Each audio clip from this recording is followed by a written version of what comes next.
également Facebook notamment, en direct. Vous mettez Joma FM ou Joma TV en direct et puis vous laissez sous forme de commentaires vos réactions. Nous, on les relaie dans cette émission. Vous pouvez également voter pour celui qui ne vous a pas convaincu aujourd'hui parmi les chroniqueurs. Hein? Le symbole est là. Depuis hier, on le fait. Vous votez pour celui qui doit porter. Donc, vous votez contre celui qui... enfin, vous votez pour que quelqu'un porte, qu'il soit sanctionné parce qu'il ne vous a pas tout simplement convaincu. Voilà, en langage facile, c'est ça. Vous pouvez le faire via nos numéros de téléphone. D'ailleurs, vous avez commencé à voter. Vous pouvez faire aussi via nos réseaux sociaux. Sinon, d'autres sujets dans la Guinée du colonel Mamadi Doumbouya. On va entamer tout de suite le sujet lié aux organisateurs des manifestants qui, dorénavant, on sait ce qu'on leur reproche parce qu'ils sont à la maison centrale depuis hier. On va parler également de cette volonté du ministre de la Justice de dissoudre le FNDC. Sinon, dans la deuxième partie, notre grand invité est le président du parti IDIR, M. Bouya Konaté. C'est un autre invité. Dans la deuxième partie, il fera face à tous les chroniqueurs, mais aussi il fera face à vous. Pendant qu'il est 6 heures passées de 10 minutes, nous continuons cette émission. Je ne sais pas si maintenant c'est le bon. On va prendre cet extrait de Maurice Sanda pour clôturer cette analyse avec vous. On revient juste derrière. Quand on parle de l'enquête, faire une enquête, j'insiste sur le fait que ce n'est pas à ce gouvernement qu'on demande une enquête. Pour la seule fois, la première fois qu'il y a eu mort d'homme ici, pendant une manifestation, et que l'on ait identifié la personne qui a tué et condamné cette personne, c'est au temps du colonel Mamadi Doumbouya. Et le procureur Charles Wright l'a fait, tout le monde a applaudi. On n'apprend pas à un État souverain, on ne lui dit pas de faire une enquête, c'est son rôle de faire une enquête. Donc ça n'avait pas lieu d'être. Et aussi les forces létales, on a parlé aussi de l'armée, de la gendarmerie et tout. Alors il faut savoir aussi que j'ai insisté auprès de nos partenaires pour dire que quand on réquisitionne les forces, c'est qu'il y a une graduation. Quand la police est débordée, on fait appel à la gendarmerie. Quand la gendarmerie est débordée, on fait appel à l'armée. Tout.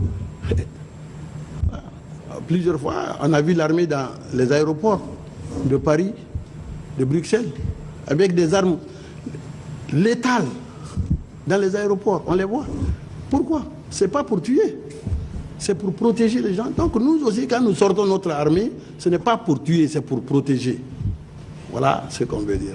Et j'ai insisté sur le fait que ce sont eux qui ont formé nos armées. Ils ne les ont pas formés pour tuer, ils les ont formés pour protéger la vie et l'intégrité.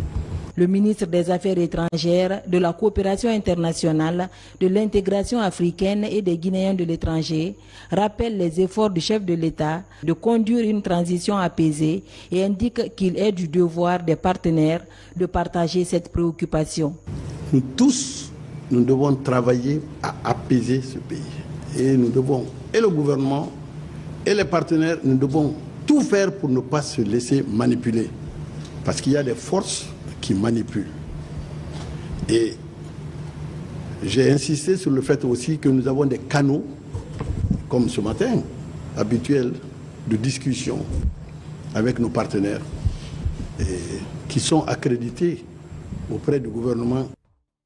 Voilà, qui sont accrédités auprès du gouvernement. Je ne sais pas pourquoi c'est pas fini, sinon la suite existe. Mais on va se contenter de ce qu'on a pu obtenir pendant qu'il est 6 heures passées de 12 minutes. On va commencer donc par Mohamed Kourouma, dernière réaction là-dessus. On a vu Maurice Sanda qui tentait de justifier justement cette mesure. Exactement, c'est comme si on est en train de justifier le cas des 5 morts. Puisque si ça fait mal qu'on puisse recadrer un peu, on puisse interpeller le gouvernement guinéen sur... non, mais on ne justifie pas les 5 morts. Non, je dis c'est comme si. On a dit que c'est comme si. Oui, même comme si là, ça ne parce que quand on dit que si l'armée est débordée, si la police est débordée, c'est la gendarmerie. Mais c'est pas pour tirer sur les gens, c'est pour maintenir l'ordre. Mais en fait, qui a tiré sur les gens? On dit que l'armée a été réquisitionnée quand? En plus, on dit que l'armée n'est pas là pour tirer sur les gens, mais on sait quand même qu'il y a eu 5 morts par balle.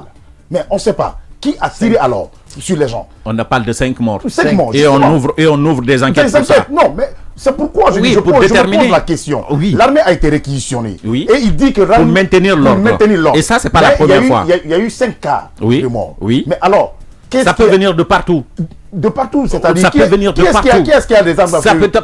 officiellement, ce sont les policiers et les militaires qui ont des armes à feu. Justement. Mais tu n'oublies pas qu'il y a des citoyens qui ont des armes à feu. Ça a été prouvé, oui ou non? Non, mais attends. Alors, s'il te plaît, en fait, je te pose la question. Tu essaies de m'envoyer aussi. J'essaie de te recadrer et de faire. Moi, je suis en train de parler. Oui, tu ne peux pas dire que parce que officiellement, ce sont les militaires qui détiennent les armes à feu et donc c'est eux qui tirent sur les manifestants. C'est pas possible ça. Non, je te laisserai pas dire ça. Ce n'est pas juste en fait. Des enquêtes sont ouvertes. On attend les conclusions. Ceux qui sont reconnus coupables vont être condamnés ainsi. On pourra parler de ceux qui détiennent les armes. Allez-y, je reste sur ma position. L'armée a été réquisitionnée et je pense bien qu'il y a eu 5 morts qui ouvrent l'enquête. Oui, mais on va voir qui. C'est pas une manière de justifier en fait. Ce qu'il a dit, ça n'a aucun rapport avec une justification des 5 morts. Libre à vous, hein? Non, ok. C'est pourquoi on analyse. Encore une fois, les G5 sont totalement dans leur droit de mettre les points sur les tables. Et ce qui va être très bien pour ce gouvernement, c'est d'essayer de se comprendre avec les membres du G5 pour ne pas que la situation soit encore plus tendue que ce que nous sommes en train de vivre aujourd'hui. La Guinée risque dans les jours à venir de peut-être qu'il y ait encore des sanctions, qu'il y ait des sanctions sur de toutes les façons, les G5, c'est ceux qui ont normal. légitimé le pouvoir. D'ailleurs, c'est eux qui légitiment les différents pouvoirs. La différence, c'est la communauté internationale, en quelque sorte, dit bien sûr, en fonction de leurs intérêts, on peut dire ça comme ça. Mais s'ils ne te soutiennent pas, mieux vaut qu'ils ne soient pas contre toi. Allons-y, Odilon. Voilà, moi je pense que le CNRD aujourd'hui n'a pas intérêt à se verser dans cette escalade, entre guillemets, verbale, diplomatique qu'on est en train de constater. Parce que à moins que le CNRD est un parrain dans ce G5-là. Mais sinon, il n'a pas intérêt. Dans la mesure où ces informations, déjà, cette sortie du G5, il faut se dire maintenant que les éléments de ce communiqué vont être intégrés dans les différents rapports que ces diplomates vont envoyer dans leurs gouvernements respectifs. Alors, s'il y avait, par exemple, des promesses entre ces gouvernements et l'État guinéen, forcément ça pourrait ralentir. Ça pourrait ralentir. L'autre chose, c'est quoi? C'est quand le ministre Maurice Sanda se permet de faire cette comparaison en rapport avec la présence des militaires dans les aéroports occidentaux. Oui. Ces pays sont des pays qui sont des à haut risque de terrorisme, qui sont menacés par le terrorisme.